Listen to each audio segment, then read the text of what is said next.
Welcome to 99 TV. నేను లక్ష్మి. దమ్మారు దమ్మంటూ చిందులు పోలీసులకు నిత్యం ఎక్కడో ఒక చోట పట్టుబడుతున్న ఆగని దంద. అదే డ్రగ్స్ దంద. మత్తుకు బానిసలై జీవితాలను నాశనం చేసుకుంటున్న యువత ఒకవైపు, అడ్డుకోలేకపోతున్న ప్రభుత్వాలు మరొక వైపు. పోలీసులు ఎంత శ్రమపడ్డా గుట్టుచప్పుడు కాకుండా హైదరాబాద్కు సప్లై అవుతున్నాయి డ్రగ్స్. ద్వితీయ శ్రేణి నగరాలకి కూడా డ్రగ్స్ సప్లై చేస్తున్న పరిస్థితులు చూస్తూనే ఉన్నాం. తాజాగా హైదరాబాద్ లో డ్రగ్స్ మరొకసారి కలకలం రేపాయి. మాదక ద్రవ్యాలు మోతాదుకు మించి తీసుకోవడంతో ఓ యువకుడు ప్రాణాలు కోల్పోయిన విషాద ఘటన రాజేంద్ర నగర్ పోలీస్ స్టేషన్ పరిధిలో వెలుగు చూసింది. మృతునితో పాటుగా నివసిస్తున్న మరో ఇద్దరు స్నేహితులు కూడా డ్రగ్స్ తీసుకుంటున్నట్లుగా పోలీసులు నిర్వహించిన పరీక్షల్లో నిర్ధారణ అయింది. ఇక మొన్నటికి మొన్న హైదరాబాద్ లోని ముషీరాబాద్ లో ఓ డాక్టర్ డ్రగ్స్ దంతా బయటపడిన సంగతి తెలిసిందే. ఆయన నివాసంలో లక్షల విలువ చేసే డ్రగ్స్ దొరికాయి. ఈ డాక్టర్ నివాసాన్ని ఓ ముఠా ఉపయోగించుకుంటుందని, డ్రగ్స్ దాచేందుకు, అమ్మకాలకు ఆయన నివాసాన్ని కేంద్రంగా వాడుకుంటున్నారని, అందుకుగాను ఆ డాక్టర్ కి డ్రగ్స్ ఉచితంగా ఇస్తున్నారని పోలీసులు గుర్తించారు. ఇలా నిత్యం ఎక్కడో ఒక చోట హైదరాబాద్ లో డ్రగ్స్ వ్యవహారాలు బయటపడుతూనే ఉన్నాయి.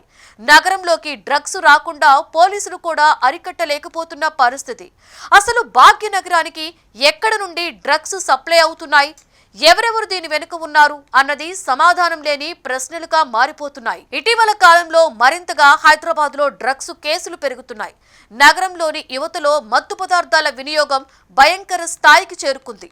పోలీసుల దర్యాప్తులో గోవా నుండి హైదరాబాద్ కు డ్రగ్స్ పెద్ద మొత్తంలో అక్రమంగా వస్తున్నాయి అనే విషయం బయటపడింది. గోవా ఒక ప్రముఖ పర్యాటక ప్రాంతం. అక్కడకు విదేశాల నుండి చాలా మంది పర్యాటకులు వస్తారు. ఆ కారణంగా గోవాలో డ్రగ్స్ మార్కెట్ బలంగా ఉంది.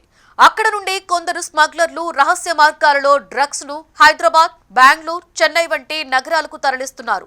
ముఖ్యంగా రేవ్ పార్టీలు, పబ్బుల ద్వారా ఈ డ్రగ్స్ యువతకు చేరువవుతున్నాయి. హైదరాబాద్ నగరంలో ఇటీవల పలుచోట్ల పోలీసులు పెద్ద ఎత్తున దాడులు నిర్వహించారు. Narcotics control bureau, Telangana excise department కలిసి అనేక కేసులను బయటపెట్టాయి. గోవాలో తయారయ్యే LSD, MDMA, కొకైన్, గంజాయి వంటి డ్రగ్స్ ఎక్కువగా హైదరాబాద్ మార్కెట్లోకి వస్తున్నాయని అధికారులు చెబుతున్నారు. ఈ డ్రగ్స్ చైన్ లో కొందరు కాలేజీ విద్యార్థులు, యువ వ్యాపారులు, సినిమా రంగానికి చెందిన కొందరు వ్యక్తులు కూడా పాల్గొంటున్నారని పోలీసులు గుర్తించారు.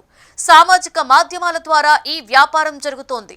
ఆన్లైన్ పేమెంట్ ద్వారా డ్రగ్స్ కొనుగోలు, హోమ్ డెలివరీ సిస్టమ్ రూపంలో ఈ అక్రమ వ్యాపారం విస్తరిస్తోంది. ఇలాంటి పరిస్థితుల్లో ప్రభుత్వం, పోలీసులు కఠిన చర్యలు తీసుకోవాలి. యువత డ్రగ్స్ మత్తులో పడకుండా అవగాహన కల్పించాలి. కుటుంబాలు, విద్యా సంస్థలు కూడా పిల్లల ప్రవర్తనపై దృష్టి పెట్టాలి. డ్రగ్స్ వాడకం ఒక వ్యక్తిని కాదు, సమాజాన్నే నాశనం చేస్తుంది. గోవా నుండి డ్రగ్స్ హైదరాబాద్కు రావడం ఒక తీవ్రమైన సామాజిక సమస్య. దీనిపై ప్రతి ఒక్కరూ కూడా జాగ్రత్తగా ఉండాలి. యువత మత్తు పదార్థాలకు దూరంగా ఉంటేనే మన సమాజం ఆరోగ్యంగా, భవిష్యత్తు బలంగా ఉంటుంది. పోలీసులు, ప్రభుత్వాలు దీనిపై పెద్ద ఎత్తున దృష్టి పెట్టి సమాజాన్ని కాపాడాలి. జీవితం ఎంతో అందమైనది. మనం ఎలా అనుకుంటే అలా మన జీవితాన్ని మలుచుకోవచ్చు. చిన్నప్పటి నుండి మంచి మార్గంలో వెళితే పెద్దయ్యాక కూడా మంచిగానే మారుతారు. పొరపాటున చెడు సావాసాలు చేసి అటువైపు ఆకర్షితులయ్యారో ఇక అంతే.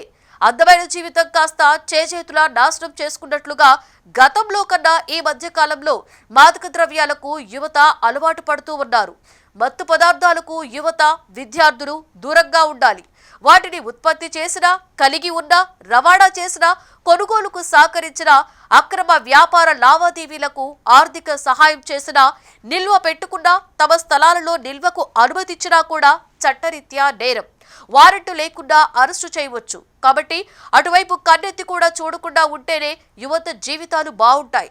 నార్కోటిక్ డ్రగ్స్ చట్ట ప్రకారం నేర తీవ్రతను బట్టి 7 ఏళ్ల నుండి 20 ఏళ్ల వరకు శిక్ష ఖరారు కావచ్చు. చెడు సావాసాలు పట్టి జీవితాలను బలి చేసుకోకుండా ఉండాలి అంటే డ్రగ్స్ కు దూరంగా ఉండాలి.